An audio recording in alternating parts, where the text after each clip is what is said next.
Hello students, आप सभी का स्वागत है। तो बच्चों, आज का ये जो वीडियो है ये स्पेशली उन स्टूडेंट्स के लिए है जिनको किसी भी सब्जेक्ट में फेल होने से डर लग रहा हो। मतलब कि उनको लग रहा हो कि मैं किसी एक पर्टिकुलर सब्जेक्ट पे मैं पास कर ही नहीं पाऊँगा। अब हो सकता है वो सब्जेक्ट साइंस हो सकता है वो सब्जेक्ट मैथमेटिक्स हो, एसएसटी हो, कुछ भी हो सकता है जिसमें स्टूडेंट्स को मे बी कि डर लग रहा होगा कि इसमें हम पास नहीं कर पाएंगे।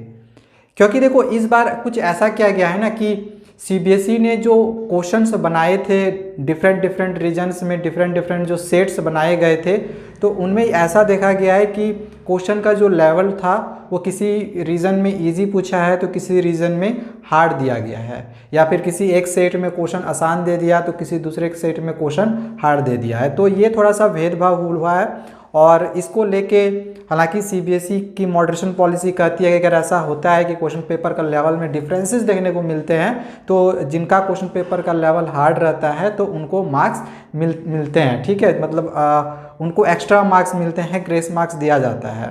तो देखो, सबसे पहले तो आप लोग हमें ये कमेंट करके बताओ कि किन स्टूडेंट्स को लग रहा होगा कि मैं किसी सब्जेक्ट में पास नहीं कर पाऊंगा या फिर नंबर हमारे कम आ रहे हैं, हमें डर लग रहा है कि मैं पास कर पाऊंगा या फिर नहीं कर पाऊंगा।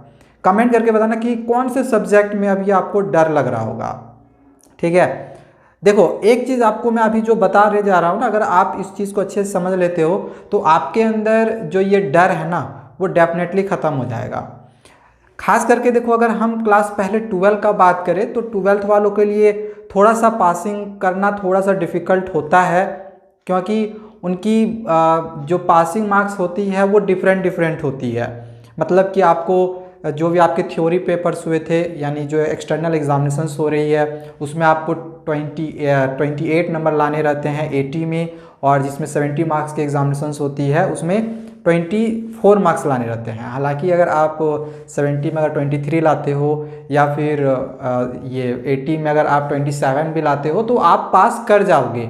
बट यहाँ पे देखा जाए तो 23 नंबर लाना या फिर 28 नंबर लाना केमिस्ट्री या फिर फिजिक्स जैसे सब्जेक्ट में थोड़ा सा स्टूडेंट को दिक्कत होता है। ठीक है, तो सबसे पहली चीज़ को डरने की ज़रूरत नहीं है। सीबीएसई की जो कॉपी चेकिंग हो रही है ना, कॉपी चेकिंग से रिलेटेड हमने एक वीडियो ऑलरेडी बनाई हुई है जिसमें हमने आप लोगों को पूरा प्रोसेस बताया हुआ है कि किस तरह से कॉपियों की चेकिंग हो रही है। नहीं देखा होगा ना तो एक बार डिस्क्रिप्शन पे लिंक दिया हुआ है, एक बार जरूर देख लेना, क्योंकि पूरा प्रोसेस हमने बताया हुआ है कि किस तरह से आप लोग की पूरी कॉपी की चेकिंग हो रही है। तो एक सबसे पहली इंपॉर्टेंट चीज़ मैं आप लोग को ये बताना चाहूँगा कि ये जो कॉपी चेकिंग हो रही है इसमें साफ सीबीएसई के तरफ से निर्देश दिया गया है कि स्टूडेंट्स को नंबर दिया जाए और स्टूडेंट्स को फेल नहीं किया जाए। मतलब सीबीएसई की तरफ से साफ निर्देश है कि जितना संभव हो सके स्टूडेंट्स को पास ही रखना है, फेल नहीं करना है। मतलब स्टूडेंट्स ने अगर कुछ भी लिखा हुआ है तो मार्क्स उनको मिलेगा, क्योंकि सीबीएसई चाह रही है ना कि भाई आप कुछ ना कुछ लिखो। अब उन बच्चों का देखो कुछ नहीं हो सकता है जिन्होंने कुछ भी नहीं लिखा हो। और हाँ, एक चीज़ हमें कमेंट करके ये भी बताना कि अगर आपको किसी सब्जेक्ट में डर लग रहा हो फेल होने का तो उस सब्जेक्ट में आपने कितने मार्क्स तक बना दिया है। मतलब क्लास 10th वालों के लिए भी मैं बोल रहा हूँ, 12th वालों के लिए भी बोल रहा हूँ, ताकि मैं आपको कमेंट पर ही रिप्लाई दे दूंगा कि आपके पासिंग मार्क्स आएंगे या फिर नहीं आएंगे। तो आप क्लास भी डाल देना कि मैं क्लास 10th में हूँ, मैंने इतने नंबर का लिखा हुआ है, मुझे डर लग रहा है कि मैं पास कर पाऊंगा या फिर नहीं कर पाऊंगा, मेरे पासिंग मार्क्स आएंगे या नहीं आएंगे। ठीक है, तो 10th वाले भी कमेंट करके बताना और 12th वाले भी बताना। तो देखो 10th वालों के लिए मुझे नहीं लगता ज़्यादा दिक्कत होगा, फिर भी अगर आप कमेंट करना मैं आपको बताऊंगा कि आपके पासिंग मार्क्स आएंगे या फिर नहीं आएंगे। लेकिन एक चीज़ आपको यहाँ पे ज़रूर बताना चाहूँगा कि अगर आपने लिखा है, मतलब अच्छे से, मतलब ना भी लिखा हो बट आपने लिखा हुआ है, कुछ भी लिखा हुआ है ना, तो आपको स्टेप वाइज मार्किंग मिलेंगे, चाहे आपने क्वेश्चन ही उतार के क्यों नहीं आया हुआ हो। क्योंकि सीबीएसई का साफ निर्देश है, बच्चा अगर कुछ भी लिखा है तो उसको नंबर दिया जाए, उसके मार्क्स नहीं काटना है। ठीक है, ये ऊपर से ही ऑर्डर दिया गया है।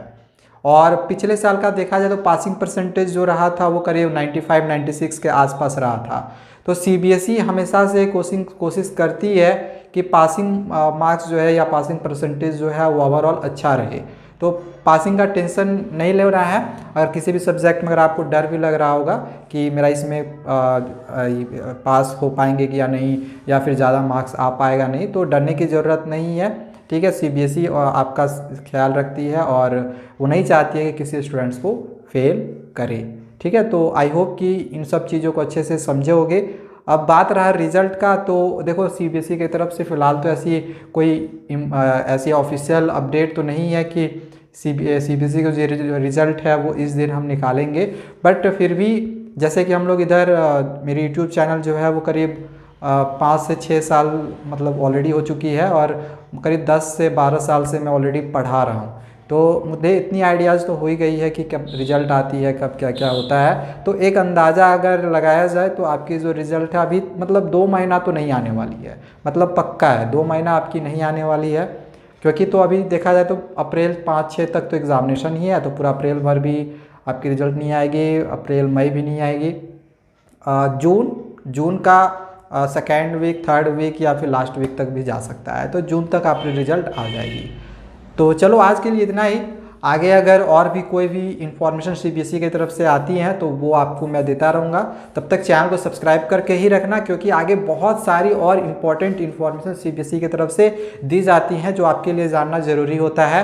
और 11th में आपको कौन सा स्ट्रीम लेना है इस पर भी आप हमें कमेंट करके एक बार ज़रूर बताना, ताकि उस स्ट्रीम को लेके आपको मैं वीडियो करके दूंगा। ठीक है, तो सारे क्लासेस को ध्यान में रखा जाएगा आगे, चाहे वो 11th वाले होंगे या फिर नए सेशन के जो 10th वाले होंगे या फिर 9th वाले होंगे, 12th वाले होंगे, अलग अलग क्लासेस के होंगे। सबको ध्यान में रख के आपको उस तरह के कंटेंट भी मैं प्रोवाइड कर सकूँगा।